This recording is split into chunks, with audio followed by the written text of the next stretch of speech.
The National Treasury has roped in the Standing Committee on Public Accounts to help deal with government departments that have for over the years incurred unauthorized expenditure at the expense of the national budget.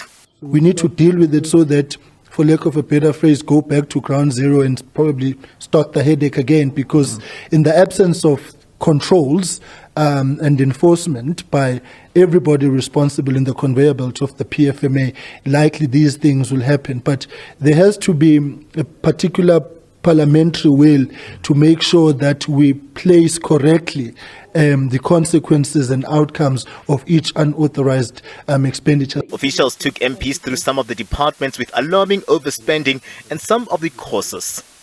Unauthorized expenditure incurred by the GCIS in 2013-14.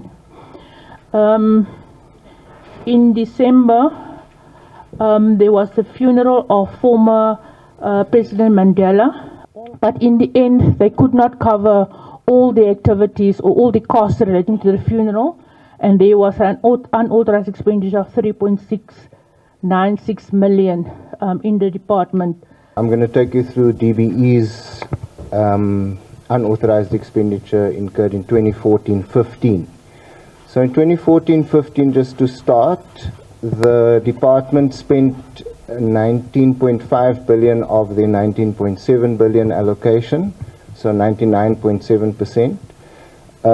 So there was no overspending on the vote, but there was an overspending of 6.488 million in one of the main divisions, and that then constituted unauthorized expenditure here. This 6.5 million was spent on the National Teacher Awards.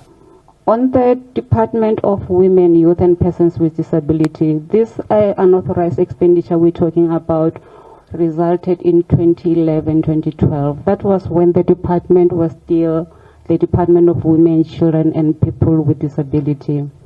This unauthorized expenditure of 27.3 million emerged from overspending on the main division.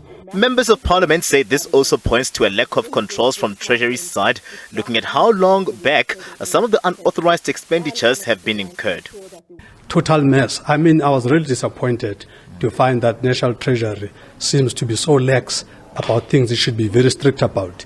The law is very clear about what it is that National Treasury itself, before we even get to the departments, what it should be doing in terms of preventing all of these things from happening, in terms of enforcing the law, in terms of prescribing norms and standards of what should happen. Some of the issues around unauthorized expenditure have been flagged by the Auditor General, and Treasury says the money can be recouped. There are departments that didn't follow processes, but the money was used for the right purpose. So they submitted late their responses or their requests. Those departments, we are recommending that Parliament considers them favorably, but the money must be taken out of their next year or following year's allocations. There are some departments whose unauthorized expenditure is still being processed by Treasury, including Public Enterprises, Health, DIRCO and the Department of Public Works. Members of Parliament and officials from Treasury confident that this matters will be ventilated in the National Assembly by September. But Treasury wants this ironed out as soon as possible before the mid-term budget can be presented and the new financial year kicks in and budgets allocated. Katlego Logodi, SABC News, Pretoria.